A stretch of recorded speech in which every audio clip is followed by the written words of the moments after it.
नमस्कार। आप देख रहे हैं बिस्तक का खास शो। 2024 अंत होने को है और हम 2025 की तैयारी कर रहे हैं। मार्केट्स 2025 में कैसा प्रदर्शन करेंगी, कौन से ट्रिगर्स मार्केट पे डोमिनेट करेंगे और आपके पोर्टफोलियो को कैसे आप बेहतर बना सकते हैं, इसी मुद्दे पे बात करने के लिए हमारे साथ आज बेहद ही खास मेहमान जुड़ी हैं। Radhika Gupta ji, MD and CEO, Edelweiss mutual fund की। राधिका जी नमस्कार, स्वागत स्वागत है आपका बिस्तक पे।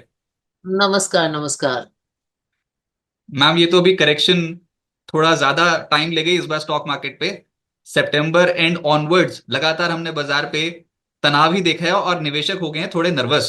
तो इस हम्म। नर्वसनेस को थोड़ा आप दूर करें। क्या एक्सपेक्टेशन है 2025 के लिए और क्या मार्केट ऐसे ही हिचकोले खाती रहेगी? सी आई थिंक दो तीन बातें तो लोग करेक्शन की काफी बात कर रहे हैं। एंड आई ऑलवेज से कि अगर आप सितंबर या जुलाई अगस्त सितंबर में जाके देखें तो 1 ईयर रिटर्न फंड्स पे 20-30% लग रहा था, कुछ फंड्स पे 40-50% लग रहा था। उस पे 8-10% का correction is natural course of the market. अब ये जो हिचकोले खाने का सिलसिला है ये तो मार्केट की हकीकत है। ये मार्केट कुछ नया नहीं कर रहा, लेकिन क्या हो गया है कि कोविड के बाद से हमें ऐसी आदत हो गई है कि हर साल मार्केट रिटर्न्स देगा, ऑलमोस्ट मार्केट गिरा ही नहीं है। तो एक नए निवेशकों को थोड़ी सी झंझनाहट जो भी कह लीजिए हो गई है। आई थिंक 2000 एंड फाइनली अगर आप साल 2024 देखें, दुनिया के 3 मेजर देशों में इलेक्शन हुए, यूएस, यूके और हिंदुस्तान। इतना रेट कट का ड्रामा रहा, इतना जियोपॉलिटिकल टेंशन रहा, तभी भी आपका निफ्टी 12% बढ़ा, मिड कैप इंडेक्स 25% बढ़ा, तो लोगों के पोर्टफोलियो में पैसे बने ही हैं। I think coming into next year लोगों को अपनी थोड़ी एक्सपेक्टेशंस मॉडरेट कर लेनी चाहिए मार्केट से। वैसे भी मैं ये काफी टाइम से कह रही हूँ, लोगों की थोड़ी एक्सपेक्टेशंस आउट ऑफ वैक हो गई है, तो थोड़ी सी मॉडरेट कर लेनी चाहिए। मैम, हमको आदत ही नहीं है ऐसे करेक्शन देखने के लिए। ऊपर से यूएस में डोनाल्ड ट्रंप आ गए हैं वापस। उनकी 20 तारीख को इनॉग्रेशन सेरेमनी भी है। उसके बाद आपको लगता है कुछ डिसरप्शन देखने को मिलेगा ग्लोबल मार्केट्स पे? So we definitely have to see ये आई थिंक Q1 एक थोड़ा स्टार स्टडेड क्वार्टर रहेगा in terms of events. New US policy around trade, around H1B etcetera, ये 3-4 चीजें रहेंगी। फेड ने ऑलरेडी कहा है कि 5 रेट कट की जगह 2 करना चाहते हैं। तो थोड़ा सा स्टार स्टडेड पीरियड रहेगा। ऑल्सो रिमेम्बर, हमारे यहाँ इंडिया में market has moved largely because of earnings growth. अभी Q2 थोड़ा सा सहमा आ रहा है, Q3 के नंबर्स देखते हैं। I think things may get little tougher and then they will start to get better. That is our outlook, that there is no reason to panic, but one has to realise कि ये game का हिस्सा है। पर ये game FIS positive क्यों नहीं खेलते हैं इंडिया में? वो बेचते क्यों हैं और डीआईएस इतना क्यों खरीदते हैं? ये दोनों के बीच में आपस में ऐसी टसल क्यों? एफआईएस बेचते चले जा रहे हैं, डीआईएस खरीदते चले जा रहे हैं, ऐसा क्यों? Actually, see, FIIs and DIIs have very different motivations.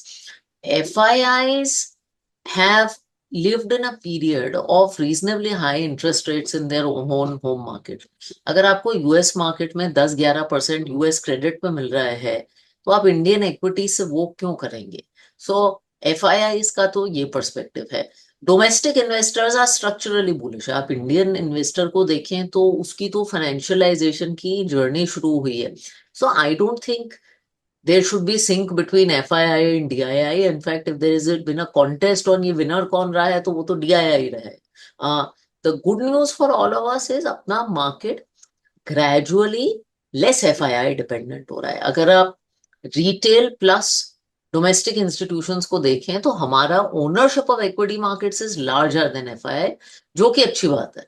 Ma'am, फिर एडलवाइस की रणनीति बता दीजिए 2025 के लिए। कौन से ऐसे सेक्टर्स हैं जो आप जिन पे बुलिश हो और आपको ऐसा लगता है कि वो डोमिनेट करते हुए नजर आएंगे? हाँ, तो हमें लगता है कि साल के एंड में थोड़ा सा सेक्टर रोटेशन हुआ है। अगर आप ये साल देखें फॉर इंस्टेंस, सेक्टर रोटेशन काफी हुआ है। It was a sector at the it was a year at the beginning which was very dominated by sectors like capital goods etcetera etcetera. हमारे पोर्टफोलियोज में भी काफी कैपिटल गुड्स एटसेट्रा पे overweight था। थोड़ा वो हम पोजीशंस मॉडरेट कर रहे हैं। मैं ये नहीं कह रही कि डिफेंस कैपिटल गुड्स होल्ड नहीं कर रहे हैं, लेकिन थोड़ा मॉडरेट कर रहे हैं। जैसे इन क्षेत्रों में वैल्यूएशंस वो हुए हैं। जहां पोजीशंस ऐड कर रहे हैं, that is places like technology, for instance. दूसरा, लेंडिंग साइड ऑफ फाइनेंशियल्स थोड़ा सा एक वीक स्पॉट रहा है बाजार के लिए।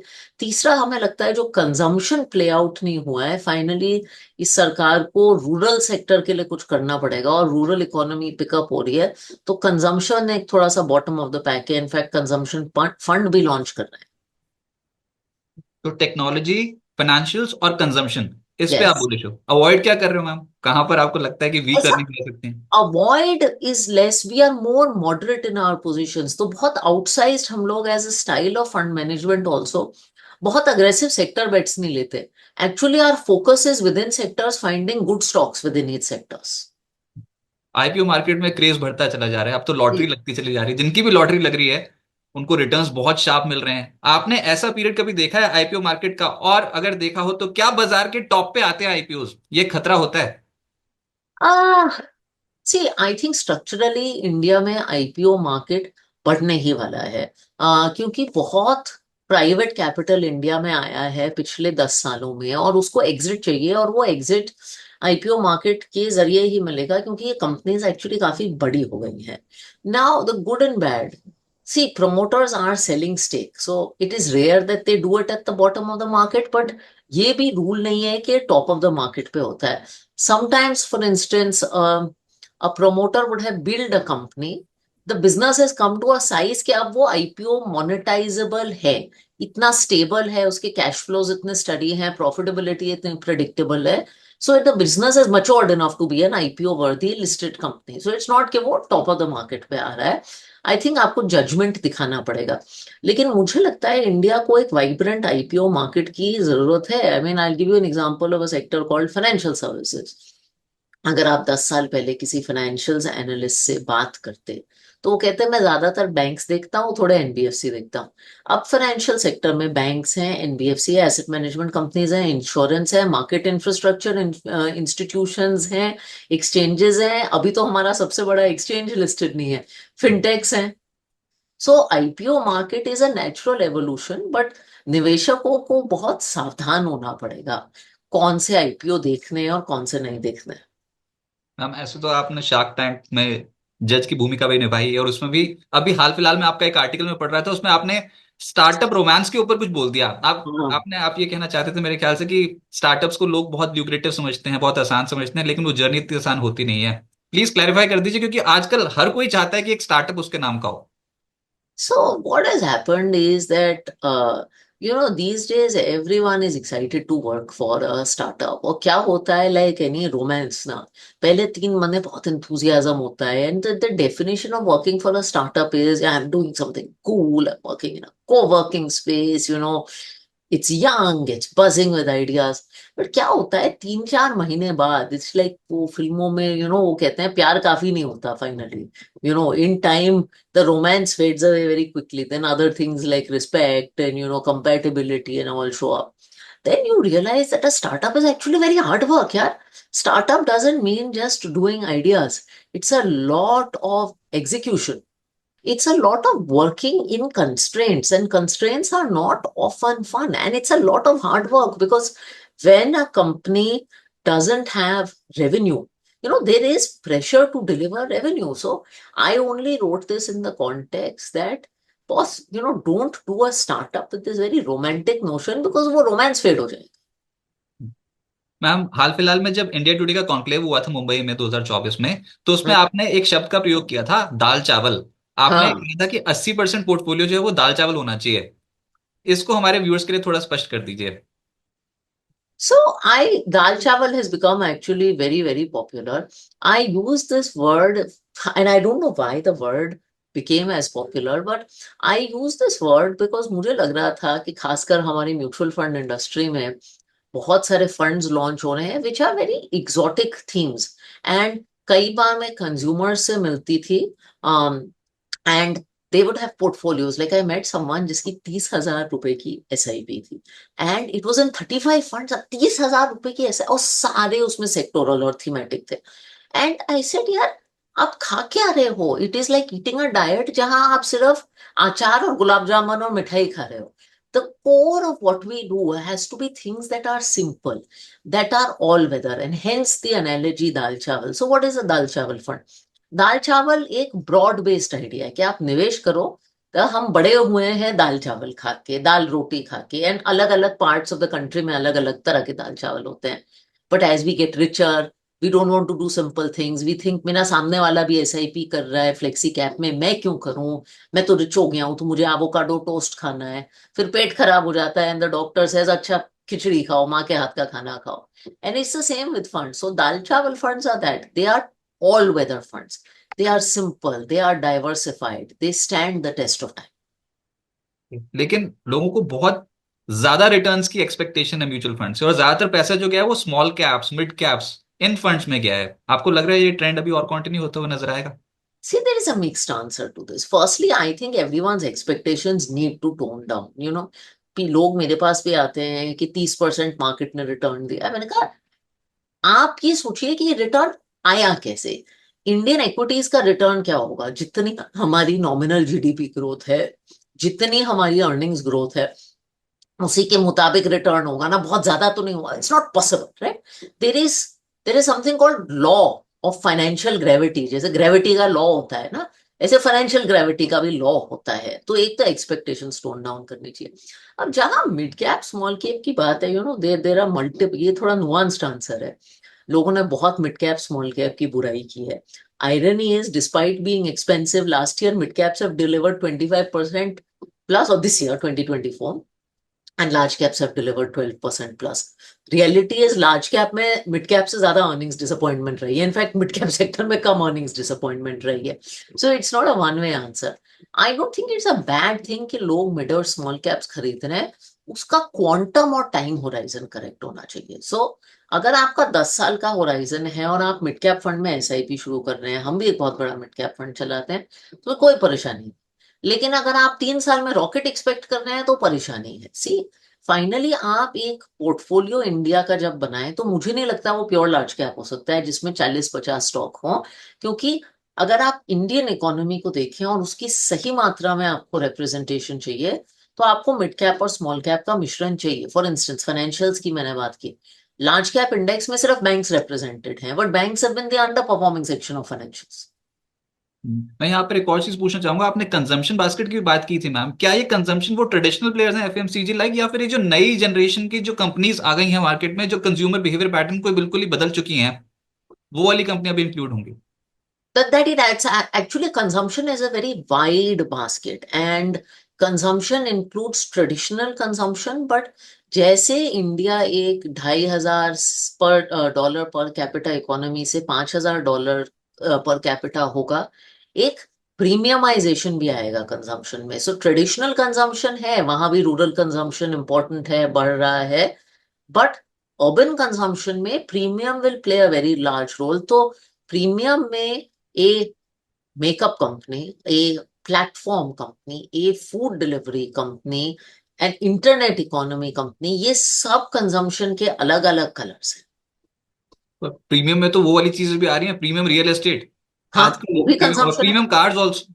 Premium cars, I always say कि अगर आप, one of the themes that I forgot to mention in our portfolio is plays on real estate. हमें लगता है कि रियल एस्टेट साइकिल रिवाइव कर रही है, and we don't necessarily play through reality stocks, we play through other things. For instance home building का जो पूरा सेगमेंट है, अब 15-20 साल पहले लोग अपने बाथरूम पे कितना खर्चा करते थे जब वो घर बनाते थे, ज्यादा खर्चा नहीं करते थे। अब तो सबसे ज्यादा खर्चा बाथरूम पे होता है। So all your sanitary ware, all your tiles, all of this becomes part of consumption. लेकिन आप हमेशा बोलते हो कि थोड़ा लॉन्ग टर्म पर्सपेक्टिव से आप सोचो अगर पोर्टफोलियो बनाते हो तो, और उसके लिए फिर बच्चे के फ्यूचर के लिए तो इन्वेस्टमेंट करनी बहुत अहम बनी जाती है बात। तो मैम ये फिर एक्टिव और पैसिव फंड्स के बीच में क्या चुनना चाहिए? एक बैलेंस पोर्टफोलियो अगर किसी को बनाना हो, let's say for a period of 15-20 years, तो उसको कैसे आगे बढ़ना चाहिए? No, actually, this versus question I find very funny because there is no versus in a consumer's mind. Consumer के लिए तो ज्यादा ऑप्शंस अच्छे हैं। मैं खुद का पोर्टफोलियो देखूं, अपने बेटे का देखूं, हमारे पास एक्टिव पैसिव दोनों हैं। And I don't think the way to think about it is active या passive. I think the way to think about this is आपको कौन सी कैटेगरीज चाहिए। अब आपको लार्ज कैप, दो लार्ज कैप फंड चाहिए, एक मिड कैप चाहिए, एक स्मॉल कैप चाहिए, दो इंटरनेशनल चाहिए, और उसमें आप चूज करो कि चलो मैं एक एक्टिव डाल देता हूँ, एक पैसिव डाल देता हूँ। ऐसा भी हो सकता है कि स्मॉल कैप जैसी कैटेगरी में लोग मानते हैं कि बहुत अल्फा क्रिएशन है तो दोनों एक्टिव हैं, बट कुछ ऐसी कैटेगरीज हैं जैसे फिक्स्ड इनकम है, लोगों को लगता है सिर्फ पैसिव कर लूं। तो एक्टिव और पैसिव की बात नहीं है, and there are very bad passive funds and very good active funds and vice versa. तो चीजों को ये पैसिव और एक्टिव के लेंस से मत देखिए, फंड को एनालाइज करिए। अच्छा, आजकल ना सोशल इन्फ्लुएंसर्स बहुत हो गए हैं, तो और इनफैक्ट बम्बारमेंट है सोशल प्लेटफॉर्म्स पे। पर मैम एक चीज बताइए, जैसे अभी अगर कोई 10 साल पहले पूछता था तो 1 करोड़ का कॉपस इकट्ठा करने के लिए कितनी एसआईपी करनी होगी, ऐसे हम बात करते हैं। आजकल तो वो फिगर ही नहीं आती है, आजकल तो फिगर्स हो गई हैं बहुत ऊपर ऊपर। तो अभी क्या करना चाहिए? ये सैलरीज उतनी स्पीड से नहीं बढ़ी हैं, लेकिन रियल एस्टेट के प्राइसेस, 5 करोड़ का घर, 6 करोड़ का घर हो गया, कारें हो गई 25-25, 30-30 लाख रुपए की। अब ये एक फिगर क्या समझें कि एक आइडियल फिगर क्या होनी चाहिए अगर किसी को अपने रिटायरमेंट प्लानिंग करनी है या फिर बच्चे के लिए प्लानिंग करनी है, तो कितना कॉपस चाहिए होगा आने वाले 10 साल में? बच्चे की planning, I think you have to plan the, आजकल क्या बच्चे के एक्सपेंसेस होते हैं, स्कूल एक्सपेंसेस होते हैं, कॉलेज एक्सपेंसेस होते हैं, जो कि बहुत ज्यादा हो गए हैं। I mean they shock me even in India, and to an extent wedding की expenses which is a very personal thing. Like what we did for our son, me and my husband, we said कि अगर बाहर भेजना है तो अभी का क्या खर्चा है अगर आज होता, और उसके हिसाब से हमने एसआईपी की। अब हमने महंगाई और करेंसी में अगर नहीं फैक्टर इन की, बट हमने कहा हम इक्विटी में कर रहे हैं तो equity will take care of the inflation. That is one nice approach to think about it. और यू कैन बैक कैलकुलेट कि बच्चे के लिए करना है तो तब पढ़ाई कितनी होगी, assuming a rate of education inflation, और आप एक गोल सेटअप कर दो। One thing I recommend is कि आप बच्चे के लिए, लोग मेरे से कहते हैं why am I so obsessed with बच्चे के नाम पे निवेश करना। मैं कह कि खुद के नाम पे भी तो कर सकते हैं, टैक्स तो कंबाइंड ही देते हो, यू नो, तो the child pays the parents tax. I always say if you make an investment in the name of the child ना, you will never redeem that investment because it's for the child's education. उसका एक psychological inclination अलग होता है। I think जहां तक retirement है, look the answer to corpus is very very different, but you need to calculate your monthly income and your monthly outflow after retirement, और आपको हेल्थ और लाइफस्टाइल इन्फ्लेशन बहुत अच्छे से फैक्टर कर लेना चाहिए। मैम लेकिन वही ना, रिटर्न्स के पीछे भाग रहे हैं और आजकल का यूथ तो बहुत तेज गति से भागने की कोशिश कर रहा है। आजकल का यूथ तो वैसे भी 40 साल पे रिटायर करना चाहता है। हाँ, और वो तो देखो ना कि आप सोशल मीडिया पे इतनी जबरदस्त बम्बारमेंट और आर्टिफिशियल इंटेलिजेंस का नाम ले लेके बता रहे हैं कि स्टॉक मार्केट पे कितनी स्पीड से रिटर्न बन सकते हैं। मैं बताऊं, वो जो आर्टिफिशियल इंटेलिजेंस से स्टॉक्स भी निकलते होंगे ना, वो भी लो फ्लोट निकलते होंगे, जिसके बारे में इतनी किसी को नॉलेज होगी भी नहीं, बस वो रिटर्न्स देख देख के देखो कितना चढ़ रहा है, देखो कितना चल रहा है। तो मैम ये सेबी को कुछ देखना चाहिए, इसके ऊपर स्क्रूटनाइज करना चाहिए, जिस तरीके की शोकेस कर रहे हैं और इतने इंप्रेसिव रिटर्न्स दिखा रहे हैं सोशल प्लेटफॉर्म्स पे एआई के माध्यम से। So I don't know if SEBI targeted AI, but influencers के मामले में तो सेबी ने काफी कुछ किया है। So much in terms of regulated platforms and the kind of work we can do with influencers, इस पे काम किया है। who's a registered RIA, तो जो, I mean SEBI can't prevent freedom of speech ना। You tomorrow go on your social media account and say I went to chat GPT and picked 3 stocks, SEBI can't stop you, but there's a lot of stuff SEBI is tried to stop। Finally consumers को भी sense आनी पड़ेगी, and it is not के सिर्फ finance पे लोग बकवास advice दे रहे हैं, लोग हेल्थ पे भी बहुत बकवास एडवाइस दे रहे हैं। Health is an equally serious topic, तो finally we also have to, लोग रिश्तों पे भी बहुत बकवास एडवाइस दे रहे हैं, तो finally you also have to have a filter as a consumer कि आप किससे क्या सुनना चाहते हैं। And I don't get this, now I am ranting, but ये फाइनेंशियल लिटरेसी तो आजकल everybody non connected to finance is giving advice. Ma'am वो इट इज एडिट कर दो ना वीडियो तो बहुत अच्छा लगता है मतलब एडिट करके लगाओ सोशल प्लेटफॉर्म से तो It's like asking Sachin गजब व्यूज आते Tendulkar. हैं। It's like asking Sachin Tendulkar for advice on how to sing. You don't ask Sachin Tendulkar for advice on how to sing. And ma'am नए साल के लिए क्या रेजोल्यूशन रखा है? ये आखिरी सवाल होगा, सब जानना चाहते हैं कि राधिका जी का नए साल के लिए क्या रेजोल्यूशन। यार ये बहुत सिंपल रेजोल्यूशन है लेकिन पूरा नहीं होता। It is to try and enjoy myself more. It's not that I don't enjoy myself, but with such a busy life, motherhood, etc., all these things come up and I don't have moments to genuinely relax. So अभी भी क्या होता है, कुछ छुट्टी वुट्टी plan होती है, बीच में कोई मिनिस्ट्री में मीटिंग आ जाती है, या कहीं कुछ आ जाता है, या सेवी में कुछ आ जाता है। So the resolution for the last few years has been to do less and enjoy myself more, because life भी ना, like money is a limited innings game, so you should enjoy in the innings, so trying to get better. Right. Radhika ma'am, बहुत शुक्रिया आपका हमारे साथ जुड़ने के लिए, और बिस्तक की पूरी टीम की ओर से और मेरी ओर से आपको नववर्ष की बहुत बहुत शुभकामनाएं। Thank you ma'am. शुक्रिया। चल, थैंक्स रजत। Thank you.